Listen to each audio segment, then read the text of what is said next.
Halo semua, kembali lagi dengan Miss pada pelajaran Matematika kelas 8. Bagaimana kabarnya hari ini?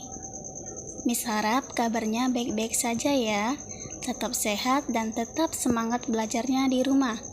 Walaupun di masa pandemi ini kita masih tetap belajar secara daring. Oke, materi kita sebelumnya sudah kita bahas mengenai relasi, di mana relasi itu adalah suatu aturan yang memasangkan anggota-anggota dari dua himpunan, himpunan A dan himpunan B. Dan ada 3 cara dalam menyatakan relasi. Yang pertama itu diagram panah, yang kedua diagram kartesius, dan yang ketiga adalah himpunan pasangan berurutan. Oke, kita lanjut hari ini materi kita mengenai fungsi. Sekarang, apa itu fungsi? Nah, untuk mengetahui apa itu fungsi, kita terlebih dahulu memahami karakteristik fungsi. Nah, di sini dikatakan, dapatkah kalian memahami pesan berikut? Nah, pesan ini berbentuk sandi, di mana jika kita tidak mengetahui kode sandinya, maka pesan ini tidak bisa dimengerti apa maksudnya. Namun, lain halnya jika kita punya kodenya. Nah, di sini sudah dibuat kode dari sandi-sandi tersebut, di mana kolom yang ini sebagai sandi dan kolom yang ini sebagai kode dari sandi-sandian tadi. Contohnya, sandi D, maka kodenya A. Sandi E, maka kodenya B, dan seterusnya. Artinya, huruf A ditulis sebagai sandi D, huruf B ditulis sebagai sandi E, huruf C ditulis sebagai sandi F, dan seterusnya. Maka, pesan yang ini dapat kita ketahui apa maksudnya dengan mencocokkan sandi-sandi ini terhadap kodenya. Perhatikan, sandi N, kita lihat di kolom ini, sandi N maka kodenya K. K. Selanjutnya, sandi X kodenya U. K, U, yang ini kodenya N, yang ini C, yang ini I, ini N, dan ini Y, dan ini A. Sehingga pesan ini artinya kuncinya lihat di bawah pot mawar. Nah, dengan begitu kita sudah tahu apa makna dari pesan itu dengan jelas, karena kita sudah mengetahui kode dari sandi-sandi dari pesan itu. Untuk mengetahui lebih dalam lagi tentang karakteristik fungsi dan memahami tentang ciri-ciri fungsi, kita lanjut ke halaman berikutnya. Nah, di sini kita perhatikan aturan membuat sandi. Ada 4 aturan. Aturan yang pertama yang ini, aturan yang kedua ini, aturan yang ketiga yang ini, aturan 4 yang ini. Nah, sekarang kita perhatikan tabel 34 daftar kata sandi. Di sini sudah ditulis kata aslinya yang ingin kita cari sandinya. Ada kata selidiki, kata siapa, sebenarnya, dan udin.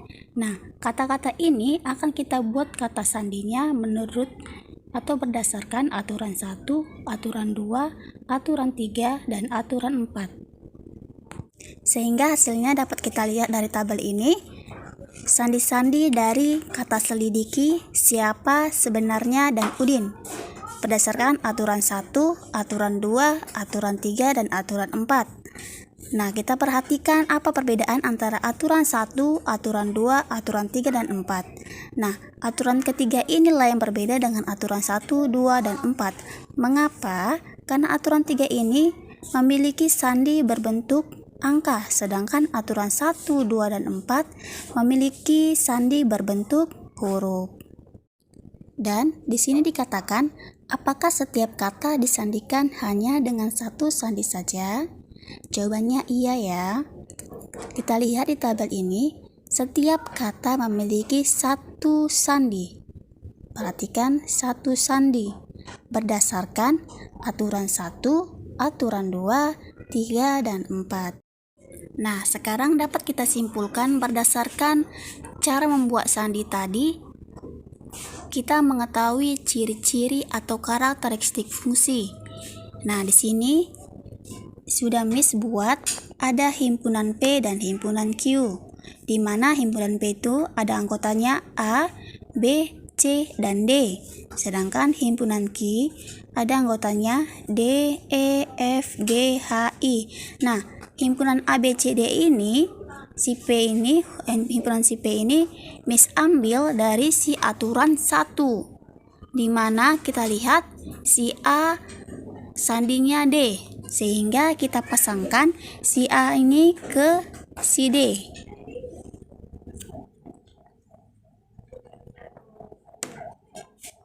Artinya, kode si A mempunyai sandi si D, atau si A ini pasangannya si D. Kita lanjut sekarang si B. Kita lihat tabel aturan 1, si B sandinya E. Lalu kita pasangkan B ke E. Lanjut C ke F, D ke G. Nah, perhatikan dari gambar ini, apakah setiap anggota di himpunan P memiliki satu pasangan di himpunan Q? Iya, benar. Perhatikan, si A hanya satu memiliki pasangan, yaitu si D, dan si B memiliki satu pasangan, si E. Begitu juga dengan C dan D, memiliki satu pasangan. Sehingga karakteristik fungsi atau ciri-ciri fungsi adalah setiap anggota di himpunan P tepat memiliki satu pasangan di himpunan Q. Dalam konteks fungsi, dari himpunan P ke himpunan Q ada yang disebut sebagai daerah asal atau domain, daerah kawan atau kodomain, dan daerah hasil atau range. Nah, dari gambar ini yang disebut sebagai daerah asal atau domain adalah himpunan P yang anggotanya ada A, B, C, dan D. Sedangkan daerah kawan atau kodomain adalah himpunan Q yang anggotanya D, E, F, G, H, dan I. Sedangkan daerah hasil atau daerah range adalah pasangan-pasangan yang berada di himpunan Q, yaitu D, E, F, dan G. Nah, sekarang kita tulis daerah asal atau domain.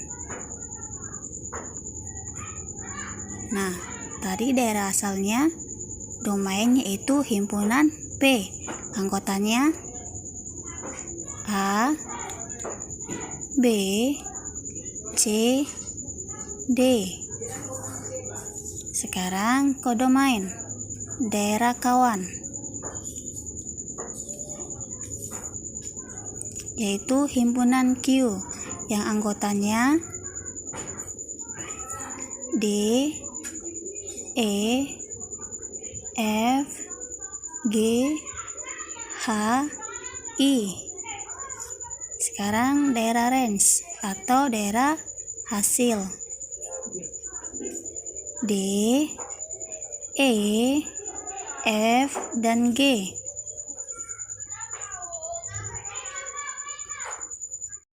Sekarang kita masuk ke contoh fungsi. Contoh 31, kalau himpunan pasangan berurutan 1A, 2A, 3A merupakan fungsi dari 1, 2, 3 ke A, B, maka domain dan kodomain dari fungsi ini adalah 1, 2, 3 ini sebagai domain atau daerah asal dan A, B sebagai daerah kawan atau kodomain. Sekarang kita masuk ke contoh 3,3. Misalkan himpunan A dengan anggotanya 1, 2, 3, 4, 5 dan himpunan B dengan anggotanya 2, 3, 5, 7. Relasi yang didefinisikan adalah 1 lebihnya dari.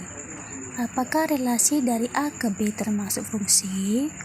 Oke, di sini sudah Miss buat hasil dari relasi himpunan A ke himpunan B, di mana anggota si himpunan A 1, 2, 3, 4, 5. Sedangkan himpunan B anggotanya 2, 3, 5, 7. Nah, relasi dari himpunan A ke himpunan B adalah 1 lebihnya dari, sehingga hasil dari relasi ini adalah 3 dipasangkan ke 2, karena 3 adalah 1 lebihnya dari si 2, dan 4 dipasangkan ke 3, karena 4 adalah 1 lebihnya dari si 3. Nah, sekarang apakah relasi dari himpunan A ke himpunan B merupakan fungsi? Jawabannya tidak ya. Mengapa? Kita perhatikan anggota-anggota di himpunan A. Apakah semua anggota di himpunan A memiliki pasangan di himpunan B? Iya, tidak. Ada anggota si A yaitu 1, 2, dan 5 yang tidak memiliki pasangan. Maka relasi dari A ke himpunan B bukan merupakan fungsi. Nah, ingat kembali mengenai ciri-ciri fungsi tadi yang kita sudah bahas sebelumnya, di mana ciri dari fungsi itu adalah setiap anggota di himpunan A harus memiliki pasangan di himpunan B. Sedangkan si himpunan A ini ada anggotanya yang tidak memiliki pasangan di B. Makanya relasi dari himpunan A ke himpunan B ini bukan merupakan fungsi. Sekarang kita lanjut ke tabel 35. Contoh fungsi dan bukan fungsi. Nah, di sini terdapat himpunan A dengan anggota 1, 2, 3 dan himpunan B dengan anggotanya A, B. Nah, tabel ini adalah contoh fungsi, sedangkan tabel yang ini adalah contoh bukan fungsi. Kita perhatikan contoh yang pertama dari contoh fungsi 1, A, 2, A, 3, A. Sedangkan contoh bukan fungsi 1, A, 2, A, 2, Sekarang kita perhatikan apa perbedaan dari contoh fungsi dan contoh bukan fungsi. Kita perhatikan contoh dari fungsi dari himpunan A yang anggotanya 1, 2, 3 memiliki satu pasangan di himpunan B yaitu A, sehingga 1, A, 2, A, 3, A. Sedangkan contoh bukan fungsi kita perhatikan 1, A, 2, A, 2, B.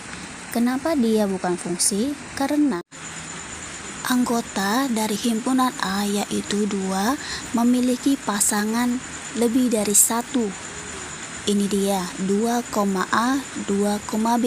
Si 2 ini memiliki 2 pasangan yaitu A dan B. Sehingga ini bukan contoh fungsi. Karena kita ingat kembali ciri fungsi, di mana setiap anggota himpunan A harus memiliki satu pasangan di himpunan B. Begitu juga dengan contoh nomor 2 dan seterusnya. Perhatikan, ada salah satu anggota dari A memiliki 2 pasangan. Jadi, perbedaan relasi dengan fungsi adalah jika di relasi, setiap anggota di himpunan A boleh tidak mempunyai pasangan. Namun, di dalam fungsi, setiap anggota di himpunan A harus memiliki pasangan. Dan jika di relasi, anggota di himpunan A boleh mempunyai lebih dari satu pasangan. Namun, jika di dalam fungsi, setiap anggota di himpunan A itu harus memiliki satu pasangan. Artinya tidak boleh mempunyai 2 atau lebih pasangan di himpunan B.